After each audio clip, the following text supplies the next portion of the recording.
Just not going to get into the specifics of the American citizens to get to that goal. So look, this is something that we are working around the clock every day. Good afternoon, everybody.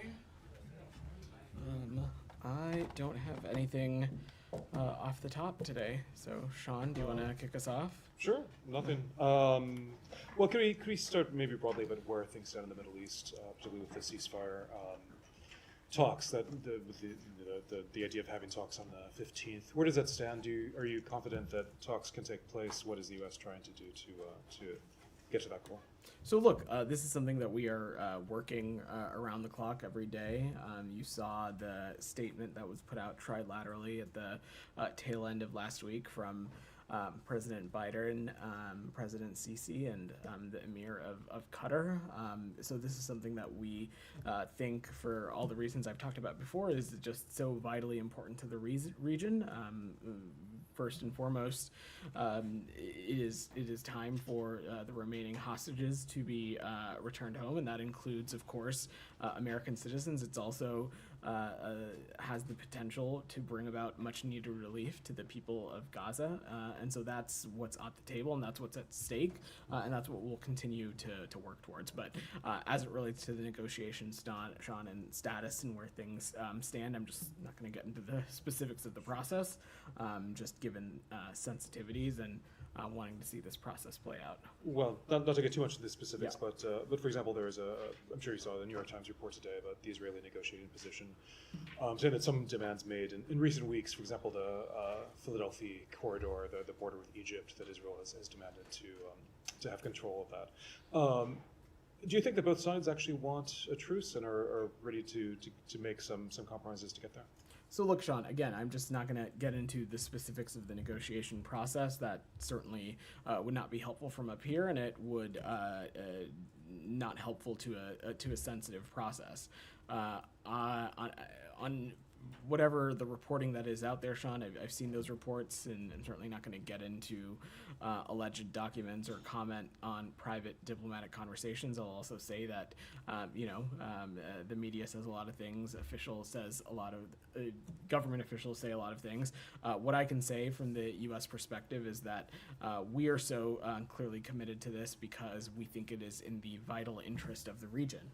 As you've heard me say, we think that a ceasefire deal has the potential to create conditions so that hostages can release, so we can see an increase in humanitarian aid, and more broadly, create conditions for diplomacy to get the region out of this endless cycle of violence. And I will also just note what I said yesterday, that Prime Minister Netanyahu confirmed that his team will be at the ceasefire talks on Thursday, and that they'll be prepared to finalize the details for implementing the deal. But I'm not going to get more specific beyond that. Do you know where the talks would take place? I don't have any updates on that. Just one more for you before I pass on. Yeah. The other the Iranian aspect of the equation, if you will. Obviously, there have been talks. I know the secretary spoke yesterday with the Turkish foreign minister, with the Iraqi prime minister, about this and other issues. What's the assessment now? Do you think that is there still a fear of Iranian retaliation and expectation of that? Where do things stand now in dissuading them potentially? Thanks, Sean. So I don't want to speculate on what actions the Iranian regime might take, but I will say, as the secretary has said repeatedly, no one benefits from any kind of retaliation. And what we've been engaged on is intensive diplomacy with allies and partners who are helping us communicate that message to the region, including directly to Iran. And a number of ways in which we're doing that is through, of course, some of the counterpart calls that you have seen the secretary participate in over not just yesterday, but over the past 2 weeks now. We're also communicating this message directly to Israel, and also reiterating that our commitment to Israel's security is ironclad, and we'll continue to defend Israel against attacks from Iran and Iran-backed terrorist groups, just as we'll continue to defend American personnel. But everyone in the region should understand that further attacks only perpetuate conflict, instability, and insecurity for everyone. And so what we're focused on is intensively on de-escalation through diplomacy. Go ahead. welcome. Thank you Since very your much. First day. Thank you. Yeah. So is there any communication between the US and Iran at the moment? So I'm just not going to speak to private diplomatic conversations. What I can say is that we have been engaging with partners who are communicating that message directly to Iran. I'm not aware of any communication between the U.S. And do you expect them to hold off from any retaliation until after Thursday's talk? So, as I just said to Sean, I certainly don't want to speculate on any timeline. What I will say is that we have been stressing to allies, partners, like-mindeds, just how important it is that the parties not take steps that are going to perpetuate this conflict, that are going to lead to further instability and insecurity. No one benefits from any kind of retaliation, and so we want to not see any escalation or any attack take place in the first place.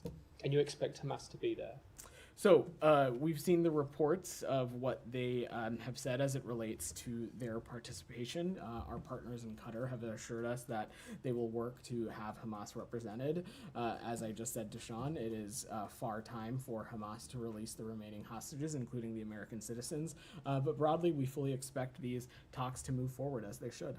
So regardless of whether they're there or not, the talks happen? So, as I said, Qatar has assured us that they will work to have Hamas represented there, and we fully expect these talks to move forward. Thank you. All right, Shannon. So I'll come to Qatar you. has assured that they will work to have Hamas there, but it's still not guaranteed that Hamas will participate. A lot of members of the group have been saying that's because of reluctance that they perceive from Israel to commit to a deal, to implement a deal. Do you think that's the message the world should get from Hamas's lack of participation if things go forward as they stand, or is Hamas unwilling to commit to a deal? So I'm not going to get into the mind of Mr. Sinwar. Let me just say a couple things. First, this whole process started when President Biden in late May laid out a very clear proposal of the contours of a ceasefire deal that was very quickly endorsed by the G7, quickly endorsed by the UN Security Council, quickly endorsed by the Arab world, endorsed by Israel, and so on and so forth.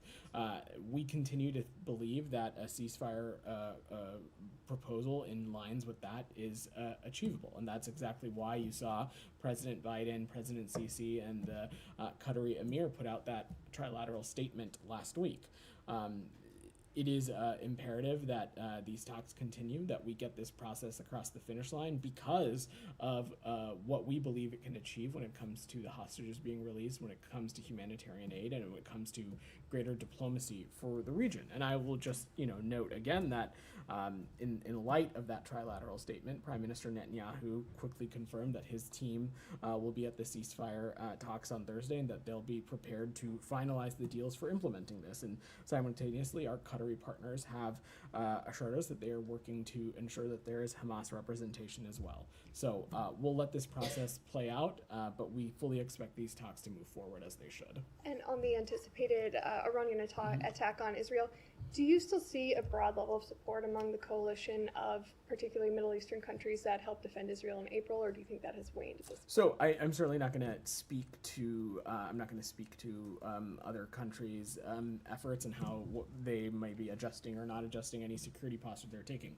What I can say is that no one is naive about Iran's malign, destabilizing behavior, particularly through its proxies, particularly in the Middle East region. And what I can say on behalf of the United States is that we certainly won't hesitate to defend Israel as well as our personnel from not just attacks from Iran, but Iranian-backed proxies as well. Camilla. Thanks. A couple of questions about other figureheads that could create potential obstacles.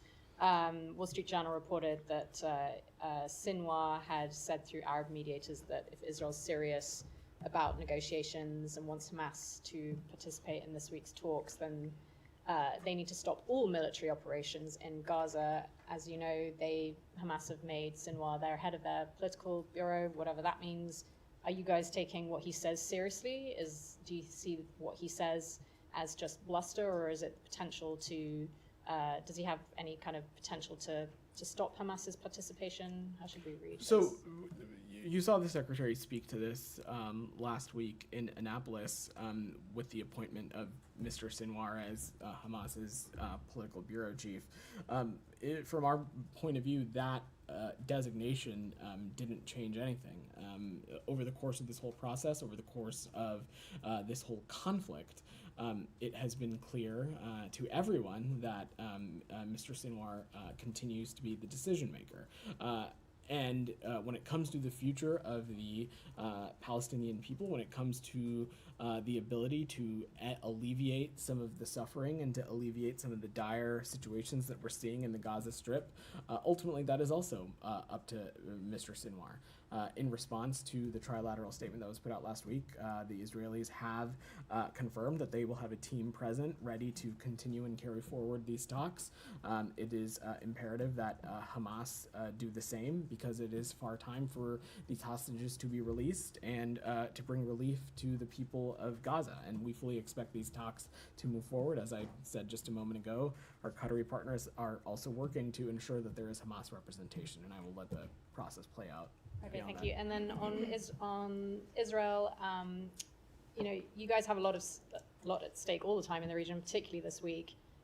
With these talks that you guys are, really helping push into place, but you also have figures like the National Security Minister in Israel, Ben-Gvir, going up on the most explosive piece of real estate in the region, again, the Temple Mount, to what can only be perceived as something that he thinks is his right to impose his policy on something, but that is not the status quo policy that Netanyahu has come out and said, this is not our government policy. Netanyahu can only say so much, so can you guys. This is all rhetoric when you condemn actions like that, but these actions have real potential to escalate things in the region. What is your response to what he's doing, that he's doing this again? And also, is there something the US can do? Can you sanction a figure like Ben-Gvir? You are able to sanction other figures in the region. It doesn't matter that he's an Israeli government official. Is there anything that you guys can do to stop this continuing to happen? So, on the second part of your question, Camilla, certainly I'm just not going to preview or get into what's possible or not possible, but I would say that we certainly are paying close attention to actions and activities that we find to be a detraction from Israel's security, a contributor to greater insecurity and instability in the region, and that would certainly be the actions that we saw today that Mr. Ben-Gvir participated in. Even the Prime Minister's office itself made clear that the events of this morning are a deviation from what is Israeli policy and a deviation from the status quo. And let me just say clearly that the United States stands firmly for preservation of the historic status quo with respects to the holy sites of Jerusalem, and any unilateral action, which this would be, any unilateral action like this that jeopardizes such a status quo is unacceptable. And not only is it unacceptable, it detracts from what we think is a vital time as we are working to get this ceasefire deal across the finish line. It detracts from what our stated goal is for the region, which is a two-state solution, a Palestinian state and an Israeli state that's side by side, living in with dignity and harmony. We recognize how important the holy site is, so we urge all sides to respect the status quo, but certainly actions like this they detract from that, and not only do they detract from that, we find them to be unacceptable. Said, go ahead. Thank you, Vedant.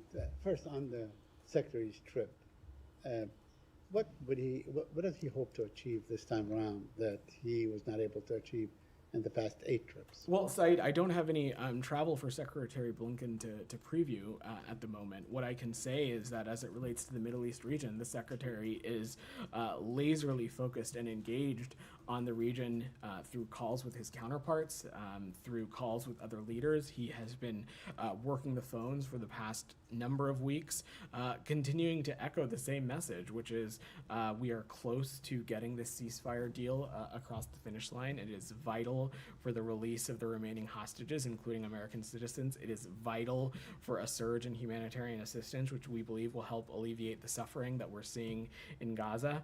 And it is vital to help get this region out of this endless cycle of violence. He made that clear to a number of counterparts that he's spoken to in the past few days, and I expect those kinds of conversations and diplomacy to continue, Saeed, but I don't want to preview or get ahead of any potential travel. I know you talked about the attack on the Tabain school yesterday, but the Secretary General of the United Nations, Mr. Guterres, condemned in no uncertain terms what happened, the attack, the massacre of Tabain school. Would the United States do the same thing? Do you agree that such an act is thoroughly condemnable? Saeed, we of course mourn the loss of any civilian life, and over the course of this conflict, too many civilians have been killed. But also, as I said yesterday, the reason that we are even having this conversation is because Hamas continues to have a track record of not just using civilians as human shields, but co-locating itself among civilian infrastructure, co-locating itself among what normally would be facilities that have protected status, but when they become fronts for potential militant operations, certainly they have the possibility to lose their status. That does not minimize or diminish the moral and strategic imperative that our partners in Israel have to take every possible step to ensure that civilian casualties are minimized. Both of those things can be true. So do you have any evidence that actually militants were there at the Tabain school? As we said yesterday, Saeed, we have been in close touch with the IDF on this and continue to discuss with them. But I will also let them speak to their own military operations. I understand, but what you're saying that they have a track record, but that is dependent on what the Israeli army says, correct? This is their operation. I will let them speak to it. Now, a couple more questions on the New York Times is reporting that Israel is less flexible now on the negotiations. Seems that, and in fact, by statements by the Prime Minister himself and statement by the Defense Minister, Yoav Gallant, saying that the Israeli Prime Minister has really backtracked from the position on the proposal that you mentioned on May 31 by the President. So do you think that the Israelis have backed down, or at least the Prime Minister has backed down from what he's agreed to earlier? I'm just not going to categorize it, Saeed, and answering Sean's question or our new colleague's question. I said that I'm not going to get into the specifics of this ongoing negotiating process. I can tell you that the reason that the United States continues to lead on this and engage on this is because we believe it is vitally important to the region. And again, I will just note that when it comes to our partners in Israel, they've indicated that they will have a team present to continue to finalize on implementing this deal. But beyond that, I'm just not going to get into specifics. You are welcome to ask, because of course it's your time, but I'm not going to address them. Okay, that's fair. Now, the Hamas is saying that they have agreed to the proposal as it was proposed, and there is nothing else to negotiate. Is there anything else to negotiate? Are there details that still need to be negotiated? So me answering that question would be me speaking about the negotiating process from a podium like this, which I think is wholly unhelpful to the process. So I'm just not going to do that. Thank you. Yeah. Alex, go ahead. Thank you. Very quickly on the region, and then we'll move to Ukraine. Sure. Mahmoud Abbas popped up in the Kremlin today. How closely are you following this trip, and what's your best guess about what's going on between the two, and how involved or not involved has Russia been in the latest situation in the Middle East? So, from my vantage point, I don't think Russia has really played a role, not in working to get the parties to get to this ceasefire stage, but also beyond that, working to be a source of humanitarian aid for the Palestinian people. As it relates to President Abbas's travel, I don't have anything to offer there. I would let the PA speak to his own engagements. Thank you. On Ukraine, we were told since last week, that you were not entirely clear about Ukraine's objectives in its cross-border operation. Well, today, Ukrainian Foreign Ministry laid it out. They said that they are the aim is to neutralize threats coming from Russia on Ukrainian territory, not to gain land. Is it satisfying enough? So, Alex, it's not about anything being satisfactory or not. I think what we're talking about, and again, the only reason that you and I are even talking about this subject is that the only country at war in Ukraine is Russia. You know, President Putin is the one who invaded Ukraine, and Ukraine is defending itself from that aggression. This has been Kremlin's war of aggression from the start against Ukraine, pure and simple. And I just want to reiterate what some others across the administration have said, which is that we're not engaged in any aspect or planning or preparation for this operation.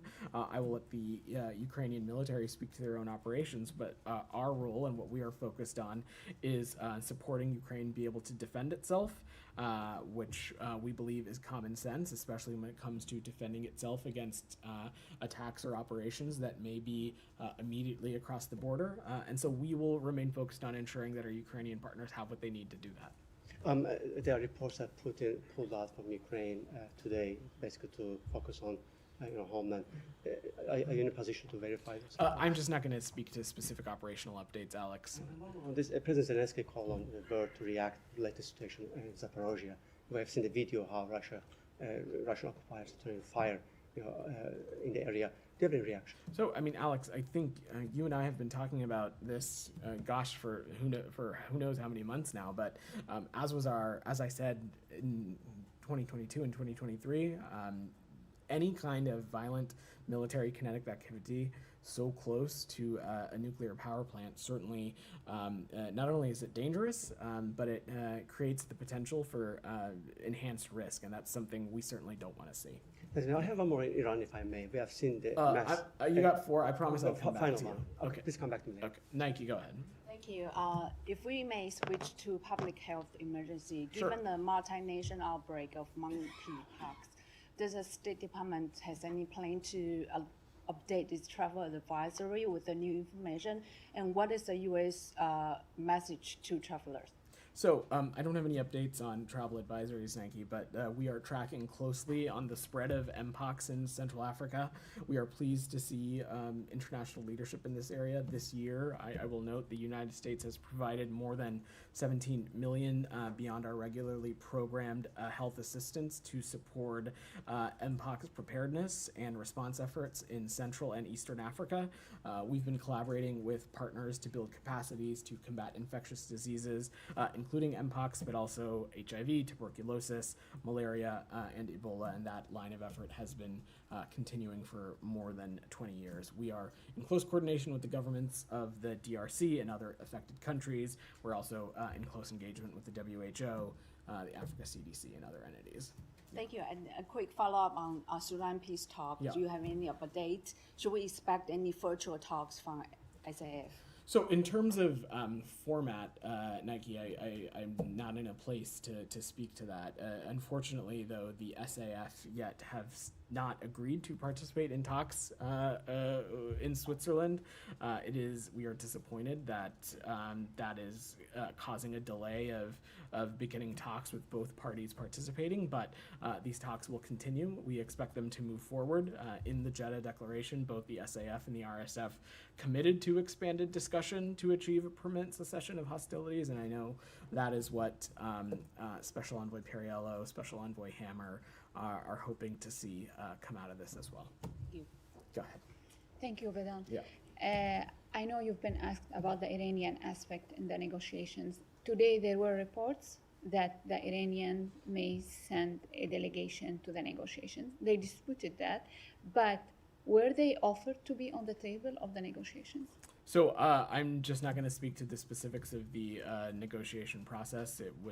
So I will just leave it at that. I don't want to get into the details. And on Hezbollah and Israel, should a retaliation happen now?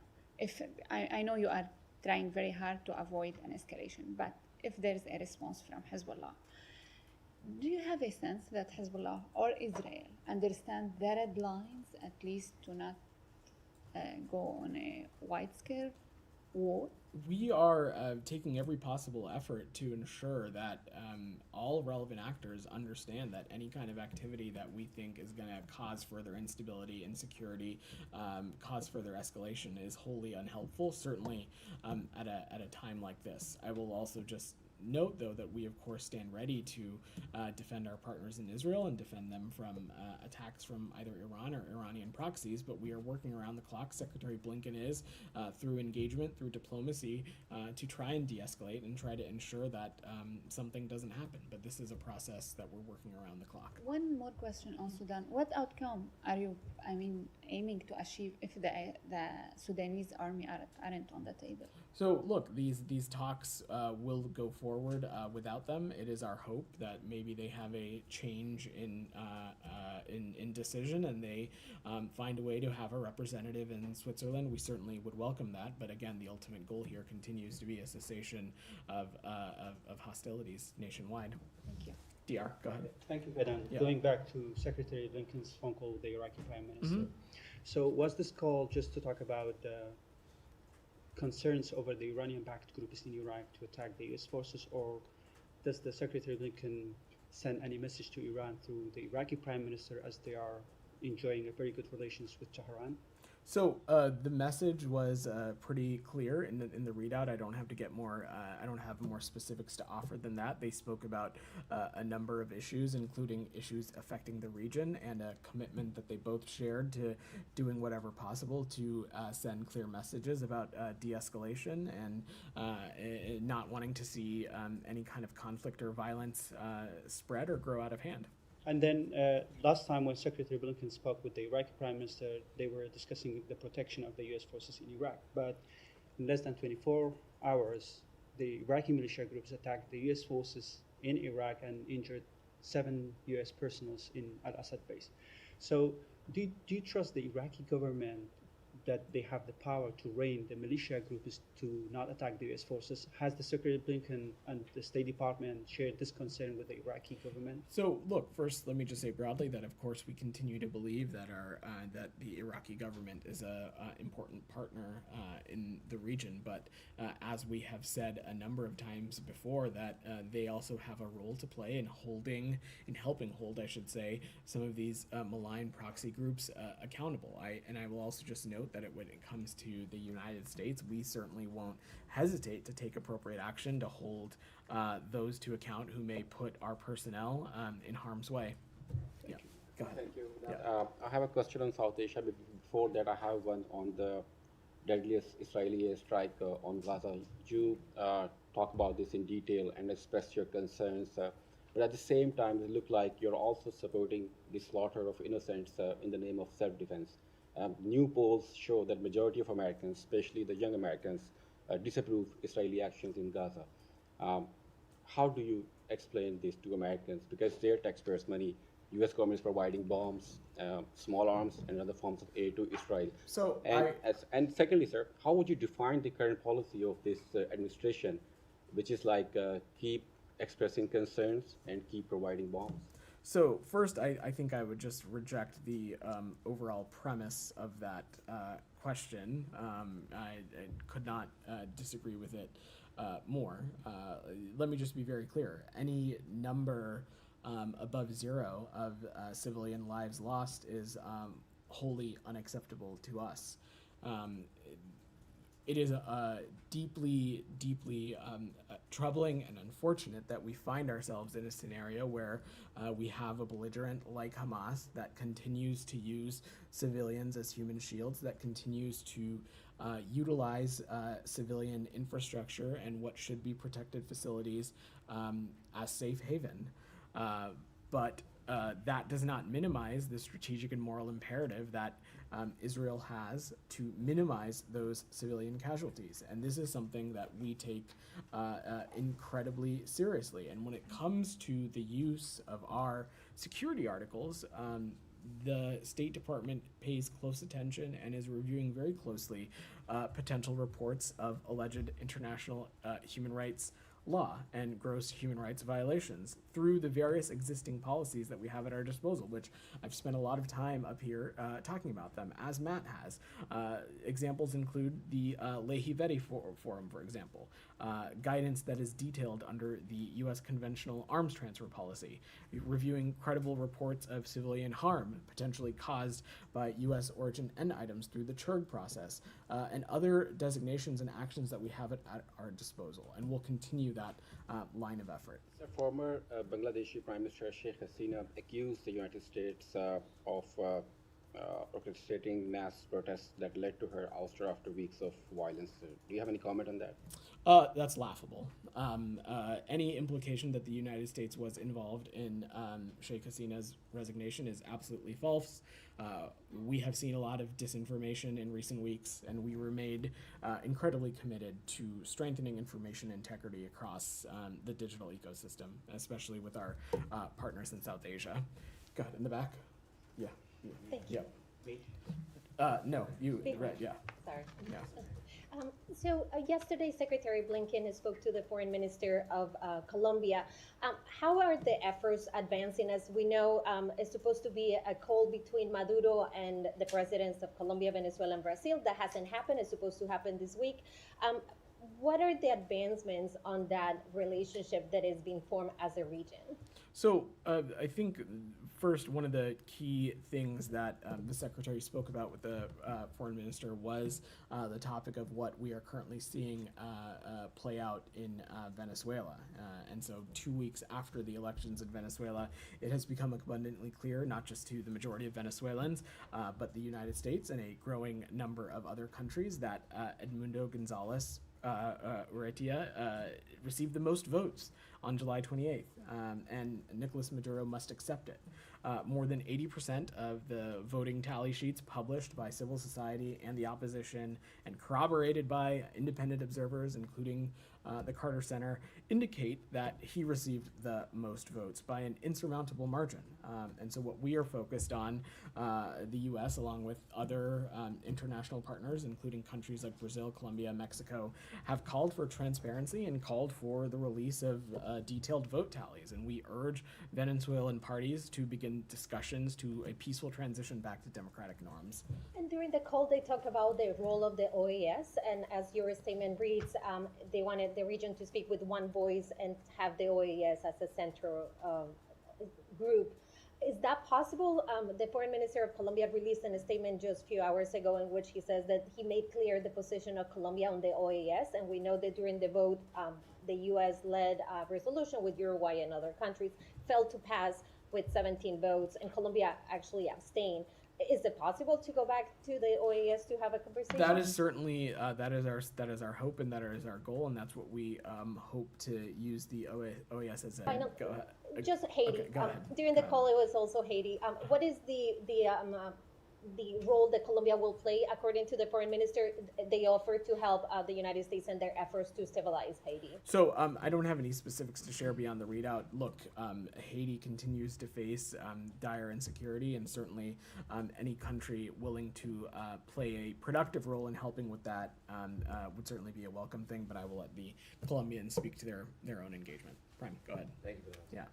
Yesterday, the department commemorated the 75th anniversary of the Geneva Conventions. It said, quote, the anniversary is a fitting occasion to reaffirm our commitment to respecting international humanitarian law. The prosecutor of the International Criminal Court, where violations of the Geneva Conventions are often addressed, seeks arrest warrants against Benjamin Netanyahu, as well as Hamas leadership. Netanyahu was just welcomed by Washington. Just in recent days, the department said it wouldn't sanction a unit accused of war crimes, including binding, gagging, and killing a 78-year-old Palestinian American. Israeli forces, as has been discussed, killed over 90 people as they prayed at a school and mosque. The Israeli forces shot an American citizen as he protested illegal settlements in the West Bank. Nevertheless, the U.S. released $3.5 billion to Israel to buy more U.S. weapons. So how does the Biden-Harris administration expect Americans and the rest of the world to take such commitments towards the Geneva Conventions seriously, given just the past few days? So we have been consistently clear that Israel has every moral and strategic imperative to minimize the impacts of on civilians. And when we have seen actions or incidents that we deem to be inconsistent with that, not only do we raise our concerns with the partner country as appropriate, but we factor it into the however which way we may implement certain policy responses to as a deterrence for these kinds of incidents to reoccur in the future. I talked about some of these tools at our disposal recently, the Leahy Vetting Forum, the guidance that's laid out in the conventional arms transfer policy, the CHURG process, as well as other things like visa restrictions and designations that we have. We urge Israel to thoroughly and transparently investigate reports of gross violations of human rights and take all appropriate action, and we'll continue to do that. So I know that the department and the U.S. issued certain statements mourning the loss of life from some of these killings, and you talk about deterrence. Just hours ago, 2 twins who were newborn were killed in Gaza with their mother and grandmother as their father went to collect their birth certificates. They're 4 days old, born into war, experienced only war, killed by war. How is the U.S. responding to this instance, given, again, this comes a day after the U.S. celebrated So I'm not going to speak to specific instances and incidents that happen. I will let the IDF speak to any operations they can take. I will say, just hearing this from your reporting, this is obviously incredibly heartbreaking. Again, Israel has every moral and strategic imperative to minimize civilian loss, but I don't have any of the other contours surrounding this operation, and I will let the IDF speak to that. Finally, just one, on a case that you do have contours for. It's now 197 days since Hindu was killed, her family members were killed, the medics that they were killed. What's the update on that? I don't have any updates for you. Go ahead. Thank you. I have a question related to Ukraine. There was a report on the Financial Times recently about a plan from Russia to strike Europe with nuclear missiles in case of an attack of NATO. So what is the position, or if you heard about this report from the Financial Times, and what would be, although, Europe and US support Ukraine, what is the position about it, and what would be the plan? I'm not fully familiar with this report, but let me just say that nuclear saber-rattling and rhetoric is something that we have seen the Russian Federation do time and time again, but we continue to believe that there is no reason for us to change our nuclear posture. If I can do a quick follow-up. The Ukraine militaries are about 40 miles inside the Russian territories. Is it still part of what President Biden believed that is good to be done, like use American weapons in Russia, or Ukraine is going too far right now? So there has been no change as it relates to our policy. As the president has said, we of course are supportive of efforts to disrupt operations that might be immediately across the border, but beyond that, there has been no change in policy, and I will let our Ukrainian partners speak to any operation of theirs. Go ahead. Yeah, thank you. Yeah. The U.S. ambassador to Mexico, Ken Salazar, has indicated that there's enough evidence about how El Mayo Zambada was brought to the U.S. against his will. And the Mexican authorities are trying to question the U.S. authorities about the conditions of this arrest of El Mayo Zambada. They don't seem to have any answer, or not the answers they're expecting. Are you cooperating with the Mexican authorities to respond to those questions about the Mayo Zambada arrest? So first, let me just say that I will defer to the Department of Justice and let them speak to the situation in more context and more detail, but we continue to have deep cooperation with the government of Mexico under the bicentennial security framework, working together to dismantle criminal networks, and I can confirm that there was no law enforcement operation conducted in Mexico. Can I follow up? I have to wrap soon, so I want to get to a couple more people. Go ahead. Thank you, Vedant. A few questions, if I can. First of all, the Iranian mission at the UN said last week that they do have direct line of communication and are talking to the Americans. Are they wrong? I'm just not going to, I will let them offer any clarification to what they're saying. So there is a they should offer a clarification. I just don't have any comment to offer. What I can say is that we don't have any direct communication with the Iranian regime. The messages that we are sending is through other countries and allies partners, and we are continuing to stress the importance of de-escalation and not partaking in any activity that would be construed as destabilizing or causing greater insecurity. Thank you. And following on from that, it appears that certainly the reporting is suggesting that the Iranian